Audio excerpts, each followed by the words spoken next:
Hello मेरे झारखंड के virus. इस वीडियो में बात करेंगे कि अगर आप एक गवर्नमेंट सीट पाना चाहते हैं, अगर आपको ये नहीं पता है कि गवर्नमेंट कॉलेज के लिए अगर आप एक चाहते हैं सिविल इलेक्ट्रिकल हो, मैकेनिकल हो, केमिकल कंप्यूटर साइंस हो, तो उसके लिए कितना रैंक जाएगा कैटेगरी वाइज, या आपका जो सीएमएल रैंक या सीएटी रैंक कितना जाएगा। हालांकि मैंने कल एक वीडियो अपलोड किया है, उससे बेटर वीडियो आपको पूरे यूट्यूब पर नहीं मिलेगा झारखंड पॉलिटेक्निक कट ऑफ संबंधित, तो जाकर आप देखिए, या लिंक आपको कमेंट बॉक्स में मिल जाएगा, यहीं पर जाकर आप देख सकते हो, या आपको डिस्क्रिप्शन बॉक्स में भी मिल जाएगा, जाकर आप देखिए। उससे बेटर मैं आपको बार बार कहना चाहूंगा, उससे बेटर वीडियो आपको नहीं मिलेगा कट ऑफ संबंधित। वही चीज मैं आपको यहाँ पर रिपीट करवाऊंगा। एक चीज ध्यान रखिएगा, गवर्नमेंट पॉलिटेक्निक कॉलेज के लिए कम से कम 3 राउंड में काउंसलिंग आपकी होने वाली है, तो तीनों राउंड के लिए अलग अलग रैंक तैयार होता है। मैं आपको फर्स्ट राउंड को बताने वाला हूं कि फर्स्ट राउंड में किसको कॉलेज मिलेगा। हालांकि जब सेकंड राउंड थर्ड राउंड आते आते कट ऑफ तो 50,000 60,000 तक पहुंच जाता है रैंक का, तो वो सब चीज बात की बात है। लेकिन फर्स्ट राउंड का आज हम बात करने वाले हैं, झारखंड पॉलिटेक्निक गवर्नमेंट कॉलेज के लिए किसको कॉलेज मिलेगा, कितना रैंक। अब मेरे में बात करते हैं जो आपका सीएमएल रैंक, बेस्ट रैंक क्या रहने वाला। सीएमएल का मतलब होता है कहते हैं ना कॉमन मेरिट लिस्ट, यानी जितने भी बच्चे झारखंड पॉलिटेक्निक में एग्जाम दिए हैं उनका जो कॉमन रैंक जितना बनना है वही इस क्या है यहाँ पर सीएमएल रैंक वही होता है। तो जो आपका सीएमएल रैंक होता है वो कौन सा रैंक इसमें बेस्ट होता है, यानी कितने रैंक तक आपको कॉलेज मिलेगा। देखिए मेरे मित्र, तो एक चीज ध्यान रखिएगा, सीएमएल रैंक जब भी तैयार होता है, एक एग्जाम्पल समझिए, जैसे आपके घर पे 2 मेहमान आते हैं, अब आपके पास एक कुर्सी है, तो क्या करेंगे, एक मेहमान तो कुर्सी पर बैठ जाएंगे, एक खड़े रहेंगे, या आप अपने पड़ोसी के यहां से मांग लेकर आएंगे तो बैठेंगे।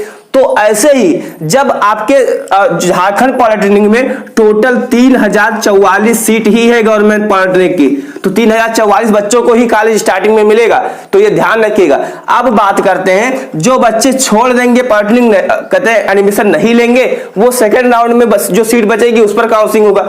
तो यही प्रोसेस होता है। एक चीज और आपको देखना है, जो 3044 सीट है, इतना तो बच्चों को कॉलेज मिलेगा स्टार्टिंग में, लेकिन जो जैसे कुछ बच्चों ने फॉर्म भर दिया होगा, अब उनको एडमिशन लेना नहीं था, वो कहीं बीटेक करने चले गए, या बीए बीएससी बीकॉम करने लगे, ग्रेजुएशन में चले गए, या कंपटीशन एग्जाम की तैयारी करने चले गए, तो वो क्या है, तो आपका एग्जाम दिए हुए तो रैंक तो तैयार हुआ होगा, तो वो क्या है काउंसलिंग करवाएंगे नहीं, या काउंसलिंग करवा लेंगे तो एडमिशन नहीं लेंगे।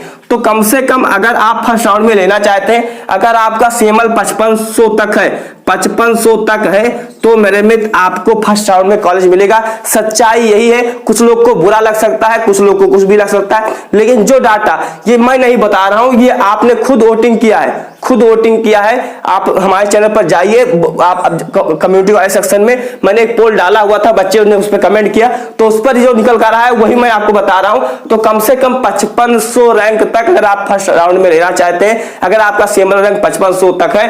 अब बात करते हैं कैटेगरी के लिए कितना रैंक जाएगा। अगर आप किसी भी कैटेगरी से हैं, जनरल से है, यानी जिसे यूआर के नाम से भी जानते हैं, ओबीसी यानी ईडब्ल्यूएस को मैंने एक साथ रखा है क्योंकि ये दोनों रिजर्व कैटेगरी आती हैं। फिर एससी यानी एसटी यानी कि शेड्यूल कास्ट या शेड्यूल ट्राइब, अनुसूचित जात अनुसूचित जनजात। देखिए मैंने में यहाँ पर कैटेगरी लिखा हुआ है, यहाँ पर टोटल सीट झारखंड पॉलिटेक्निक में अलॉटेड कितने रैंक तक आपको कॉलेज अलॉट होगा।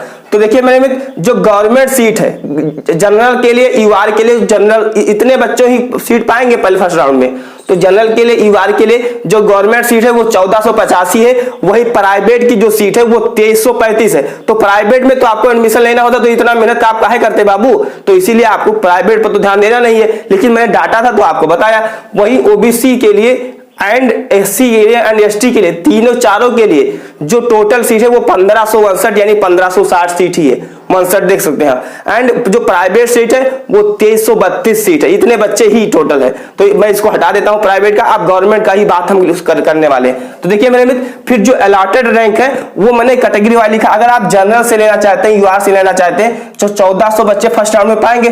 कुछ बच्चे काउंसलिंग नहीं करवाएंगे, या कुछ लोग लेंगे तो नहीं छोड़ देंगे, तो इसीलिए जो आपको कॉलेज कम से कम 2300 से लेकर 2500 तक रैंक अगर आपका है, तो आप जनरल कैटेगरी से हैं तो आपको फर्स्ट राउंड में कॉलेज मिलेगा। वही ओबीसी या ईडब्ल्यू से लेना चाहते हैं तो 1559 से अगर आप लेना चाहते हैं तो 900 तक होना चाहिए। नहीं, अगर आपका ओबीसी में 9 कैटेगरी रैंक जो दिखा रहा है वो 900 है, सीएटी 900 है तो आपको कॉलेज मिलेगा। वहीं अगर आप एससी से कैटेगरी रैंक आपका सीएटी दिखा रहा है तो 1000 तक है तो मिलेगा। एसटी के लिए मेरे में 700 तक है या 800 तक है तो आपको कॉलेज मिलेगा। मैंने आपको एक एक्सपेक्टेड जो कहता है अनुमानित था वो मेरे अनुसार जो निकल कर आया वो मैंने आपको बता दिया। आपका क्या राय है, आप क्या जानते हैं इसके बारे में हमें कमेंट करके जरूर बताइएगा। चैनल पर मेरे में नेक्स्ट सब्सक्राइब करिए क्योंकि जैसे नेक्स्ट वीडियो आए तो आपको मिल जाए। जय हिंद, वंदे मातरम।